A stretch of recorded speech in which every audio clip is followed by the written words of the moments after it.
My name's Gabby and I am a third year Politics and International Relations student at the University of Manchester. I'm half British and half Ivorian, which is what I tell everyone. And I'm also, okay, so this is where we start listening off. So I am the co-founder and the Marketing and Communications Director for the Aspiring Young Leaders Society, or AYAL as we call it. I'm also a political analyst for the We Rise initiative. I am a radio host. I have a weekly radio show on Radio Africana, which is Manchester or the UK's #1 Afrobeat station. And so we do, like every week I'll do new Afrobeats music, new entertainment from around the continent and the diaspora. Recently I also became a freelance writer, I guess, blogger. And so I had an article published about Puma's latest House of Hustle on a website called The Notebook. And I was invited down to the ITV studios to talk about that as well. I'm Lorena Cristiano. I'm from Angola. I'm a final year student of Law and Politics at the University of Manchester. I'm also the founder of AYAL, Aspiring Young African Leaders. I also work with a social enterprise, the Manchester Entrepreneurs.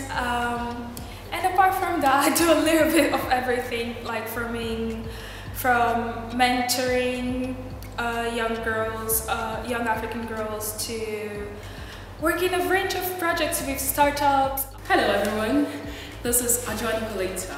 We're going to talk about Africa, and they too are really representing the continent with pride abroad. So we have a lot of questions for them. Stay tuned, do not go anywhere, stay there. Fremi oini, na me frewo ima. Wow yeah, call me a Superman, a superwoman, yeah. Fremi oini yeah, na me frewo ima. Wow yeah. Superman fell in love to a superwoman. Right. Body on fleek, super duper. It's AYAL, which stands for Aspiring Young African Leaders. But what's the main goal behind it? So we basically set up AYAL in order to empower and inspire young people. If you look around at the UK, especially at UK universities, there are many African Caribbean societies, but I personally haven't seen one that's to do with African politics. And so our goal was, as people that kind of are passionate about African politics and that wanted a space to be able to talk about it, we set up AYAL firstly as a society and then moved into an organisation so that, young people who want to make positive change in Africa will have the opportunity to, speak on the problems that we're currently facing, but also to discuss the solutions, to reconnect with maybe an Africa that they don't know, or to learn more about different countries, and ultimately to be inspired to not just learn here and make money here and finish their lives in the West, but also to go back and to actually change things. Alright, so I'll focus on what you said. You said the Africa that they don't know. What do you mean by the Africa that they do not know? My dad is from Cote d'Ivoire in West Africa. My mum is from the UK. Okay. So I was born in London and brought up in the UK. And although I went back on trips and things like that, I actually didn't know Africa itself. I didn't know my country, I didn't know the continent as a whole, until I moved to Lagos when I was 13.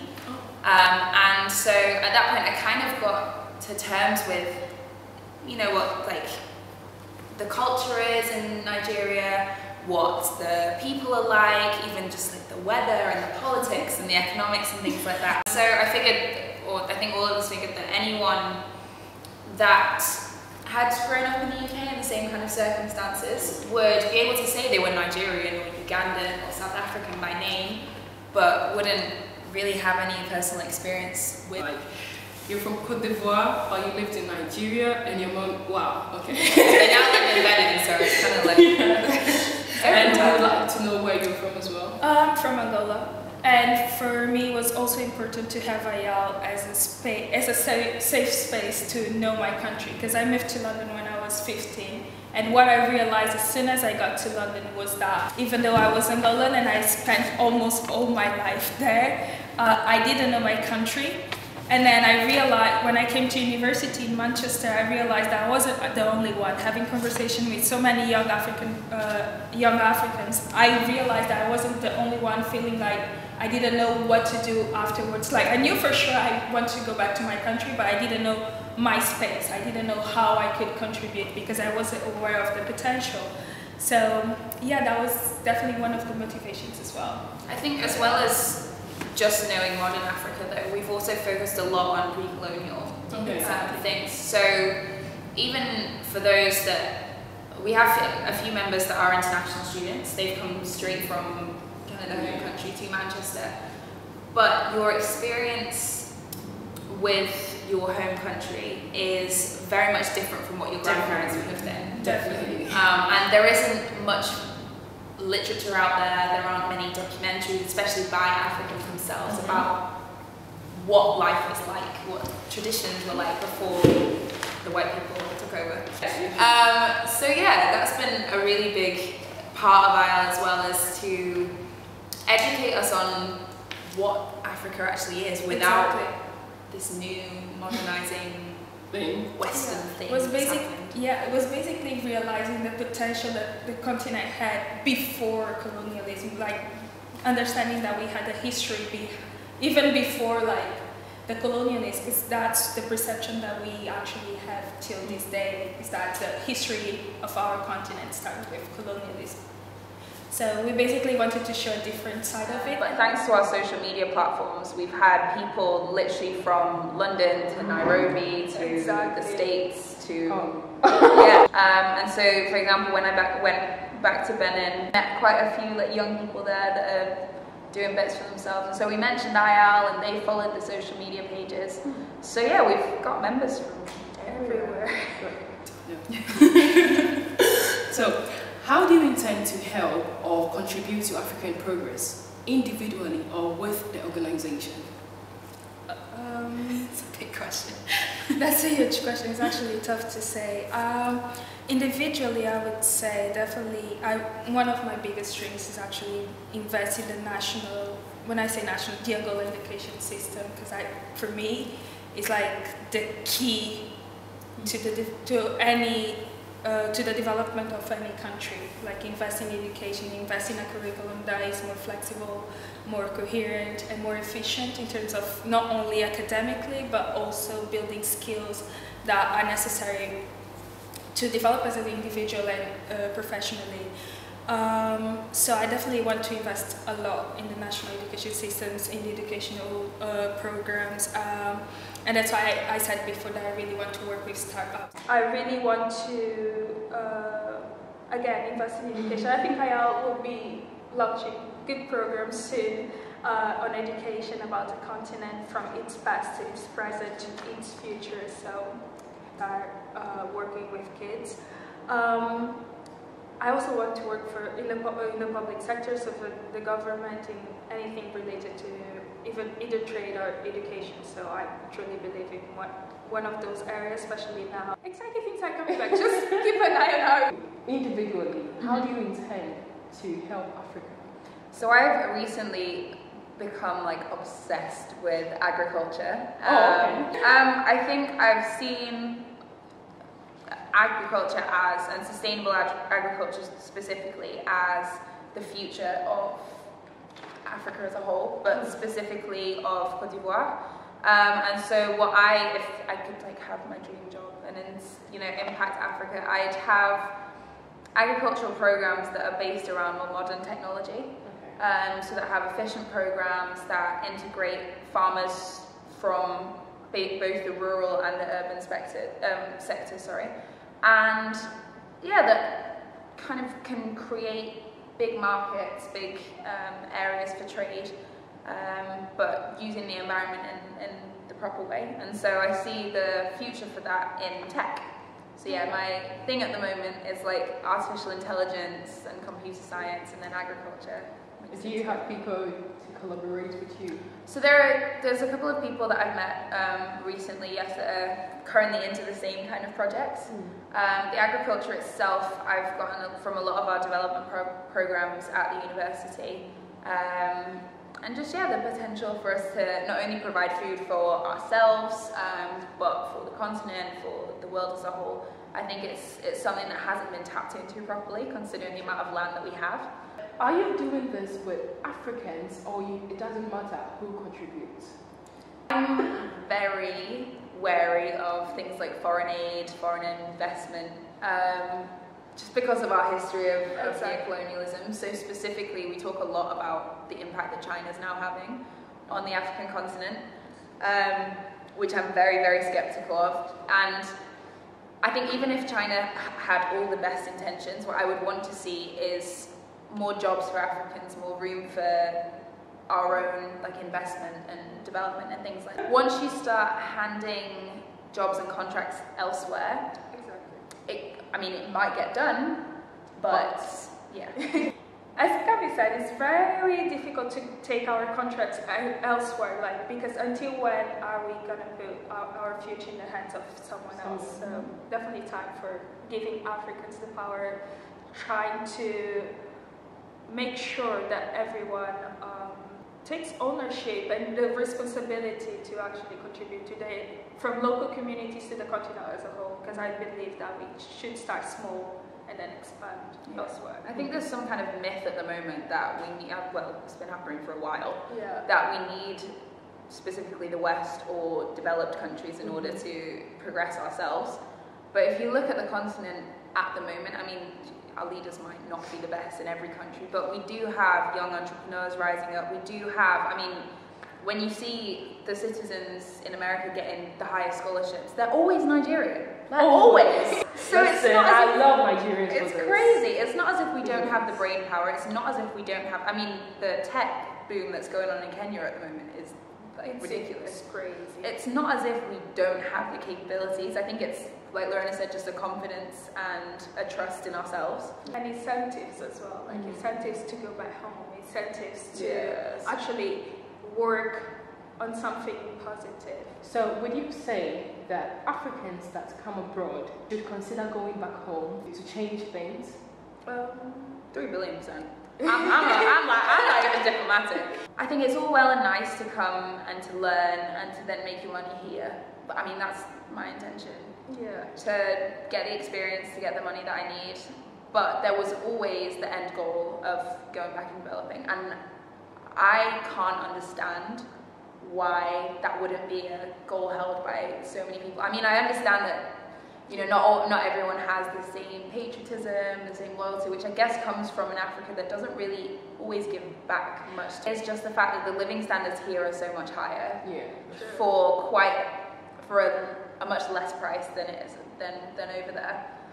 So I don't think it's a case of people not wanting to be at home and not liking Africa. It's just what is out there and knowing what is out there. And as we mentioned before, it was exactly one of the visions for AYAL was basically trying to not force anyone to go back, but it's actually showing them the potential that there is to start something, or not even start, just to join and be a positive force for the change, like a positive contributor for the change. Because it's difficult, especially for those that really grew up here, for them it's really difficult to go back and say, okay, I'm just gonna give up on my life here, just go straight back to my parents' country and work there and do this and do that. I think it's very difficult to just take that decision, but at the end of the day, it's also empowering to go back. You don't have to go you don't have to wake up tomorrow and be like, okay, I'm going back to my own country.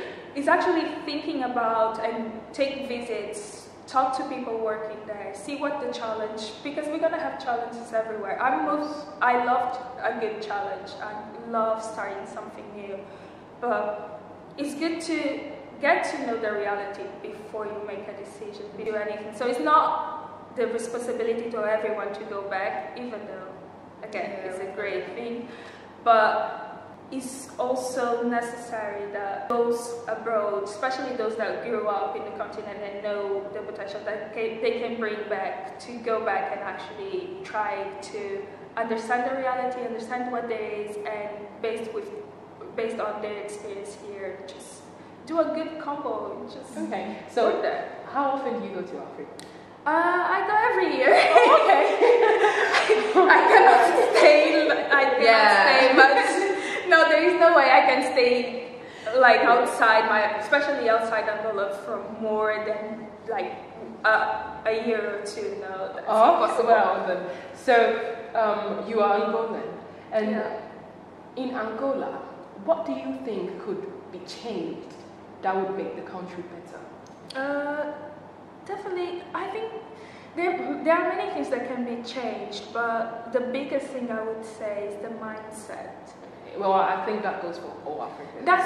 I think that's everywhere actually. It's like our mindset, the fact that we don't see beyond what our reality is now. I think we need to look outside the box more and try to explore the potential not only that we have in the diaspora, but also what we have beyond the capital city.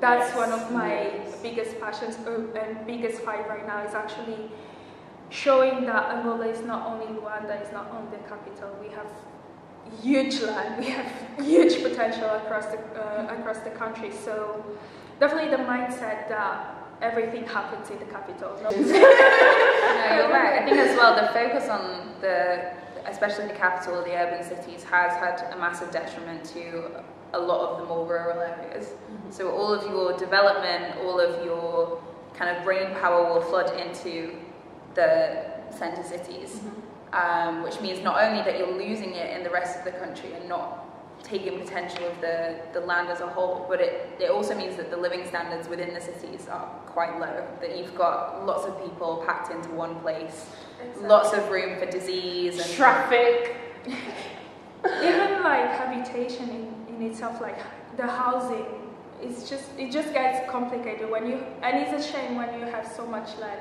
and so much potential within the other cities, and you can actually create more jobs and more opportunities there, so you start expanding. So definitely one thing to change is just go beyond the capital city. The capital has the economic power, and because of that I think automatically people want to get the best opportunities of their lives, they want to change their lives, and until we stop focusing so much on the capital city, it will be impossible to stop people from moving there. And just for you to realize, like, the capital city, Luanda, is like a small city, and then having all these flow of people coming in, it's just difficult. And it's also difficult, and I think governments end up focusing so much on the capital, because then they feel the need to develop the capital, like go through urbanization, rapid urbanization, which is also a huge issue right now. And it's also difficult to allocate everyone. That's why I think they put so much effort in the capital. But that's where I said that's where I was saying, like, we need to change. Yeah, I think this is why agriculture has been such an important concept to me, because currently the stereotype of the farmer is kind of someone that's a little bit less educated, less wealthy, kind of can't do anything else because they've been on farms their whole life and so were their ancestors. And so it's something that particularly the youth run away from a lot of the time, because it hasn't been developed the way that it should have. Modern practices haven't been introduced, and there's so much volatility as well when it comes to how the weather's going to affect your crops, or, I don't know, a tomato disease like the one that we had in Nigeria a couple of years ago. So that's why it's been such a big kind of idea for me, because I think if it does become more of a reputable kind of source of employment, more of a modern style, and something that requires a little bit more skill, and that can actually benefit people for a long time. I think that would be one of the solutions to kind of moving people, maybe even back to the rural, and to realizing that actually there are opportunities there other than just being in the center. And it's actually cool because right now we are seeing so many young people interested in agriculture. Like, not as many, but you see many startups, like the startup that won now the Seed Stars competition, which is an international competition for startups. Was a Ghanaian actually startup for agriculture. I think it's AgroCenter. And the program is amazing. So as Gabby said, I think it's the incentive there that needs to be there and actually show them that there is so much potential to invest beyond. Grow up in an African home and tell your dad, Daddy, I want to be a farmer when I grow up. If I slap you. It's true. But I think that's because at the moment a farmer means literally getting down on your hands and knees and picking the crops out. If you say, Daddy, I want to be a farmer and so I'm going to have to study tech so that I can, use robotics and all of these things, it's a much more, the narrative changes around the role. And it stops being something that we associate with like pre-colonial and bad and traditional and things like that, and it starts to be something that Africa has that's unique to the rest of the world.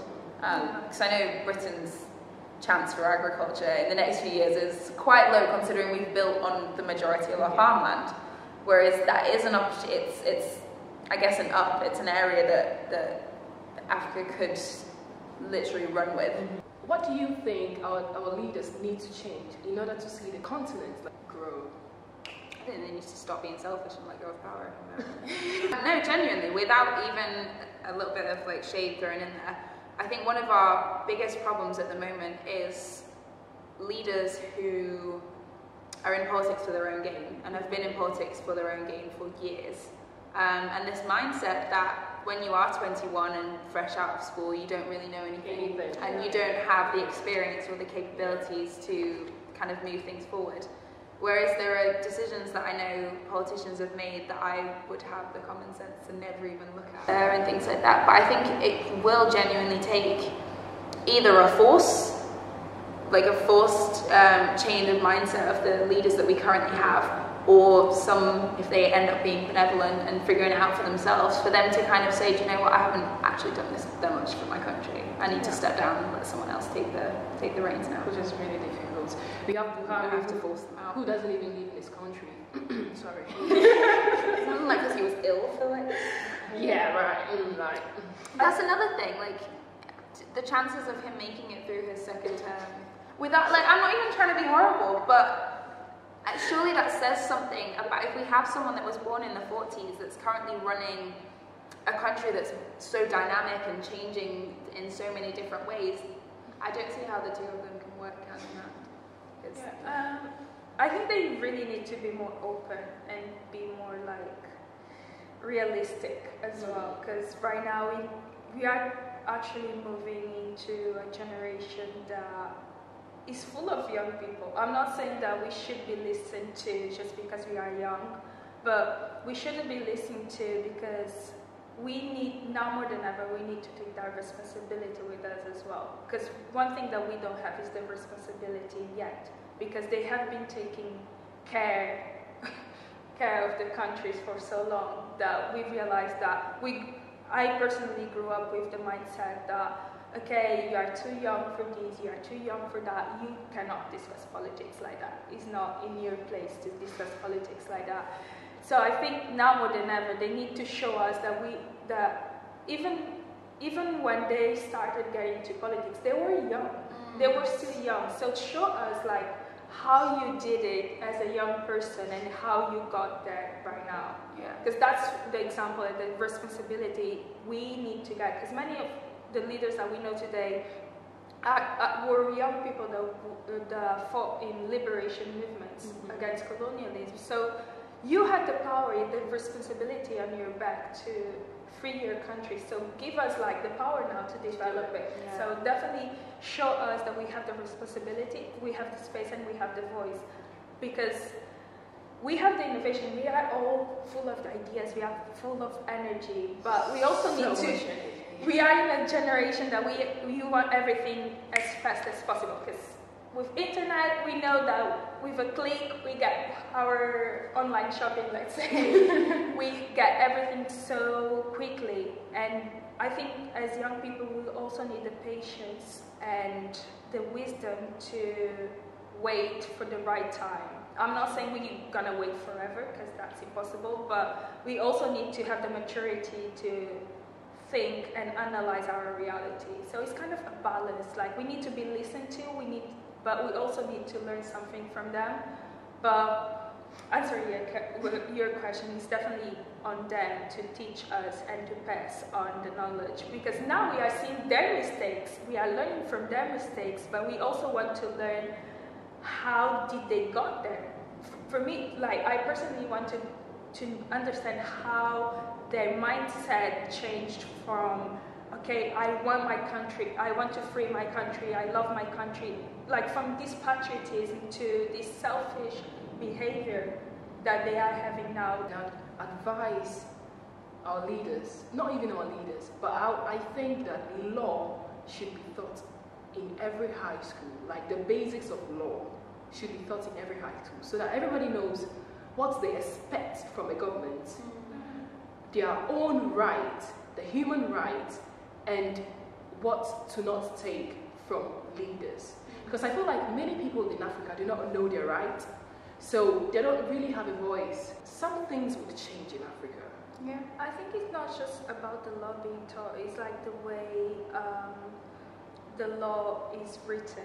Because if you want people to know their rights, if you want people to know about their duties as well, you need to write in a way that is accessible to everyone. It's written in this beautiful and very formal language, but then that's for lawmakers. What about the people that actually have to I've said this about the UK a lot, actually, that not just law, but we also need to have politics as a compulsory subject in high schools. Because I feel like here as well as back home, one of the very grave problems is that people simply don't know what their leaders are doing, what decisions they're making, what, you know, even their role in the political system. And so when it comes to this democracy that we've got and people being asked to make a choice and put their ballot in a box, you end up with kind of an uneducated or uninformed choice, is what I would say. Yeah, it's biased by what the media says, but at the end of the day, if you've never kind of followed politics in the first place, how do you know what the implications of Brexit are, and how do you know who you're supposed to be voting for? I've always been kind of interested in politics, and my parents have always brought me up in it, so I've always kind of stayed informed from my own kind of choice. But I know a lot of people who didn't really know what Brexit was going to do, or what Scotland's referendum was going to do, and things like that. And I think it takes away a lot of citizen power, as well as kind of teaching the basics of law that are on paper. Teach people current affairs, teach them about what's going on in their country and in their world, so that if they do feel like they want to be more involved in it, if they want to protest for their rights, and if they want to get hold of their local councillor so that things can change in their community, then they will be able to do that. This has been really interesting. Now I'm going to ask you a direct question. You're saying yes or no? Okay. There is no, well, Direct yes. Are you going to go back to Africa someday and not come back to the UK? 100%. Yes. Not even a question. I'm going to say no, because I think my mum would kill me. Well, because your mum is British. Yeah, I'm half British, so as much as I absolutely love being back in Cote d'Ivoire, and as much as I love Nigeria, I think there will come a point, I probably won't move back here, but there will come a point where I need to just travel back and smell the air and see the fields, and things like that. And what do you have to tell the young Africans outside and inside as well? Outside Europe, so within the continent? Within the continent. I would definitely say keep being yourselves, like keep striving, keep challenging, and you can do it. You don't necessarily need to be abroad to make change. But then for people abroad, we are waiting for you. You have space. We are waiting for you, and you are more than welcome to come back if you really want to contribute positively. And even though you don't want to come, you don't see yourself leaving the country, make sure you link up with the people there and you help as much as you can from abroad. For those that are still in the continent, I'd say the one thing I would beg everyone to kind of be aware of is the fact that this whole West is best and the West is a golden paradise. It's not true. Things are I guess, easy over here. But I think there's definitely the idea that the streets are paved with gold in the UK and in the US, and it's really not so, especially not for Africans. There is a lot of marginalization, a lot of like institutional racism that you will battle here, and so if you're ready for that, then go for it. But I think what's important for me is like have as a goal for yourself to make a better world around you, a better country around you. Don't try to escape to come over here, because at the end of the day it's really not all that it's For anyone that's currently in Europe at the moment, I'd say try to get to know your heritage, about what Africa is. I'd also say, like, next time you want to take a gals trip out, don't do Miami. Yeah, Lagos. so many Because Lagos at Christmas. Really? Yeah, no, genuinely. I mean, it really helps. It really helped me when I was younger that my parents decided to take us on trips to Cape Town and things like that. And I learned so much, and also was able to be around people that were like me, people that looked like me, people that ate like me. And yeah, I learned about a rich culture that you don't have here. Yeah. Bali, why do I want to do that? Well, you know, sometimes. In the meantime, like, follow us on Instagram and Twitter and stuff like that. We'll let you know. So, thank you for staying tuned and for listening to us. Do not miss the next episode, because there is more to come. Thank you guys so much. It was a pleasure having you.